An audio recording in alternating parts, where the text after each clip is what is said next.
Salut à tous, c'est Anto pour la chaîne Carnamix et comme promis dans la vidéo précédente, aujourd'hui on se retrouve avec Mira pour parler des cannes, du fil et des moulins et je vous dis c'est parti.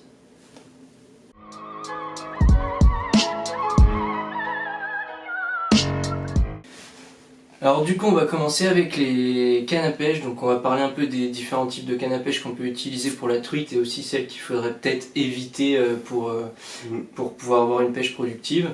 Donc comme je l'ai expliqué dans la vidéo précédente, moi je vais prendre une petite canne d'1,80 m Action Fast, c'est une light de 10 grammes de chez Decathlon, donc pas très cher pour commencer et maintenant Mireille va vous expliquer un peu plus en détail ce qu'on peut utiliser comme type de canne.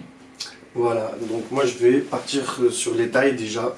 Donc en termes de taille, donc plus la canne elle va être grande, plus on va pouvoir jeter loin. Donc si vous avez une rivière grande, prenez une canne grande, c'est-à-dire grande 2 mètres, 2 mètres 10, pas plus. Si vous avez des petits ruisseaux par chez vous, donc des petites rivières, prenez une canne courte, 1,80 m. En dessous ça risque d'être compliqué après pour lancer en balancier, donc 1,80 m c'est pas mal. Au niveau du grammage, c'est pareil, si vous avez des grosses truites avec une rivière assez grande, prenez un grammage plus élevé, prenez du light, même voire du medium light, pourquoi pas, si vous avez des énormes truites. Ensuite, si vous êtes sur un petit ruisseau avec des petites truites de 20-25 cm, je vous conseille de prendre une UL, vous aurez des meilleurs combats, ça sera beaucoup plus souple, vous pourrez jeter des petits leurres beaucoup plus loin. Donc on est plus sur 0,57, 0,55. Là, justement, dans notre cas, moi je vais être en light, toi tu seras en ultra light. Oui. On sera dans quel type de rivière? Plutôt de la petite rivière? On sera sur de la petite rivière, ouais. Donc du coup, qu'est-ce que toi ça va t'apporter de travailler avec une canne en ultra light par rapport à moi qui suis en light par exemple? Ben, moi ça va m'apporter... la canne est beaucoup plus souple, donc je veux beaucoup plus amortir les coups de tête des truites déjà. Ouais. Je sais que sur cette rivière, je l'ai beaucoup prospecté, donc il y a beaucoup de petites truites. Il y en a des grosses, mais principalement des petites. Ouais. Donc ça me procure plus de plaisir de pêcher sur une canne light en 0,57 et voire 2 mètres pour aller jeter bien dans des caches assez loin. Parce qu'en 2 mètres, ça ne me dérange pas, j'ai pris l'habitude, même sur une petite rivière, de pêcher avec une canne assez grande. Mais après, pour un débutant, je vais plus conseiller 1,80 m pour qu'il s'adapte, qu'il ne s'encombre pas, Ouais. Bon bah là-dessus, je pense qu'on va pouvoir justement, vu qu'on a les deux types, comparer déjà light et ultra light. Et puis on va voir un peu ce que ça donne sur le terrain. On va essayer de vous faire quand même un retour pendant la session. Donc bah voilà, on se retrouve pour les cannes pendant la session pour le coup.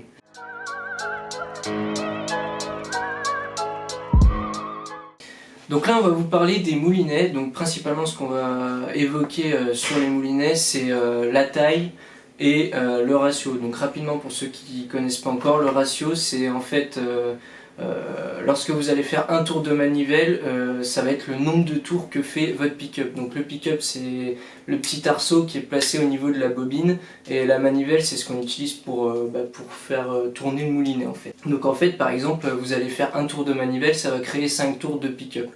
Donc plus votre ratio sera élevé, on va le voir avec Mira juste après, et plus ça va être intéressant pour la truite là pour le coup, il me semble. Donc vas-y, explique-nous. Bah justement, donc plus votre ratio va être élevé, plus vous allez avoir une récupération rapide. Donc ça va être intéressant si on est sur de la rivière avec beaucoup de courant. Parce que le leurre, on va falloir le ramener très rapide pour qu'il puisse s'activer, pour qu'il puisse se mettre en nage. Par contre, si on est sur une rivière où il y a beaucoup de calme, un ratio très important, il va servir à rien. Et qui dit ratio important dit souvent grosse taille, donc là on va parler des tailles. Le 1000 c'est une petite taille, le 2000 c'est une grosse taille. Donc moi je vais vous dire de privilégier un 2000, comme on disait, pour une rivière où il y a beaucoup de courant. Par contre en termes de poids ça va être plus lourd. Et prendre un 1000 quand vous êtes plus sur une rivière où il y a moins de courant, voire du courant aussi quand même. Mais du coup vous allez devoir ramener plus vite, mais vous avez un moulinet en termes de poids plus petit. Donc sur une journée entière qui vous fera moins mal au bras. Donc après c'est à vous de choisir par rapport à votre rivière. Nous, il faut être entre 1000 et 2000. Au-dessus, c'est pas possible, on va être trop gros, ça va être trop lourd pour les cannes à pêche qu'on a en light, ultra light. Et en dessous, ça va être trop petit, dès qu'il va y avoir un peu de courant, on va être dans le souci.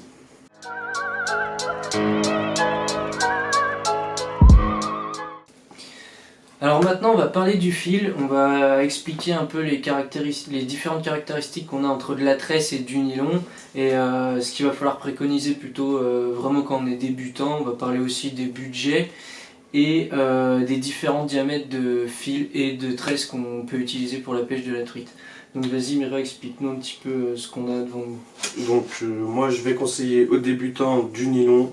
Donc pourquoi du nylon? Parce que c'est plus élastique que la tresse, donc ça va amortir beaucoup plus les coups de tête des truites. Et en termes de prix, ben, c'est beaucoup moins cher. Donc pour débuter, ça va très bien. Donc en 18 centièmes par exemple, là on a du Dewa Samurai. Donc c'est un très bon fil, en 18 centièmes, résistance 2 kg. Donc ça, pour commencer, ça va très bien. Je vous conseille de prendre une résistance assez élevée, après en 16 centièmes, 14 centièmes c'est bien, mais 18 ça permet d'aller retirer un peu les cuillères quand on est accroché.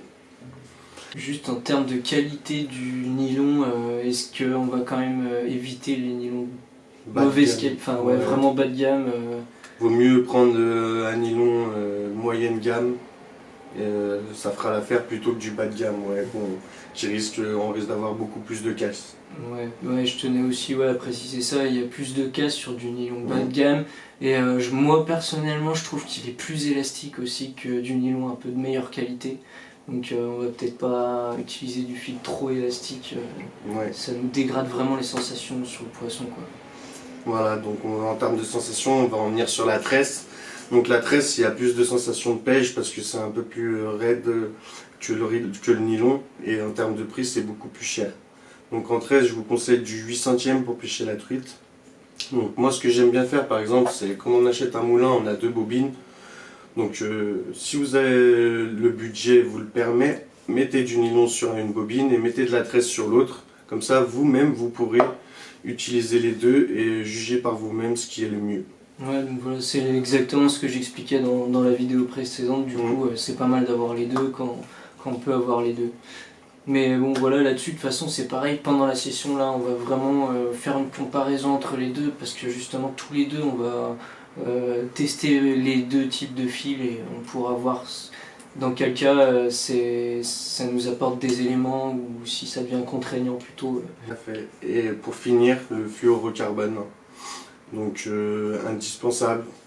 Vous faites des petites balles de ligne, souvent on pêche la truite dans peu d'eau, donc je fais un petit bas de ligne de 50-60 cm, en plus de la tresse ou du nylon aussi. Donc en 0,16, parce que je suis en fil en 0,18 et je vais mettre un bas de ligne un peu plus fin pour être plus discret et pour qu'en cas de casse, je casse au niveau du bas de ligne et que j'ai juste un bout de fluoro à refaire.